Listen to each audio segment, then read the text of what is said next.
ସକାଳୁ କିଛି ଖାଇନଥିଲି। ଭାରି ଭୋକ ଲାଗୁଥିଲା। ସମସ୍ତେ ସେଇ ବାଟେ ଯିବା ଆସିବା କରୁଥିଲେ।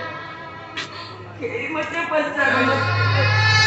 ଦେଖିଲି ବାବୁ ଭୂଇଆ ମାନେ ଯୋଉ ଗୋଟାଏ ପତ୍ରରେ ଖାଇ କପାଡ଼ି ଦଉଛନ୍ତି, ସେଇ ଗୋଟାଏ ପତ୍ରରେ ସେଇ ଅଇଁଠି ଆମ 2 ଜଣଙ୍କୁ ପାଇଯିବ। 2ଟା ପତ୍ର ସେଠୁ ଉଠେଇ ଆଣିଲି। ଗୋଟାଏ ମୁଁ ଖାଇଦେଲି, ଆଉ ଗୋଟାଏ ତମ ପାଇଁ ଆଣିଲି।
ମୁଁ ତାକୁ ଡାକିଲି, ମୋ ପାଖକୁ ଆସିଲା, ମୋ ପାଖରେ ବସିଲା। ମୁଁ ତାକୁ କେତେ ଗେଲ କଲି। କେତେ ଗେଲ ପରେ କହିଲା, ତୁମର କଣ ହବ? ମୁଁ ତାକୁ କହିଲି, ମୁଁ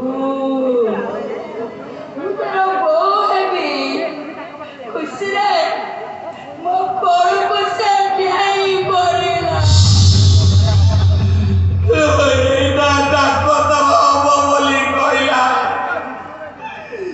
ସେଇଥିପାଇଁ 2ଟା ଭାଇ ଭଉଣୀକୁ ମୂର୍ଖ କରିଦେଲି। ଡାକ୍ତରଟା ମତେ ଏମିତି ପାଗଳ କଲା ଯେ ଡାକ୍ତରଖାନା ଯାଇ ନିଜ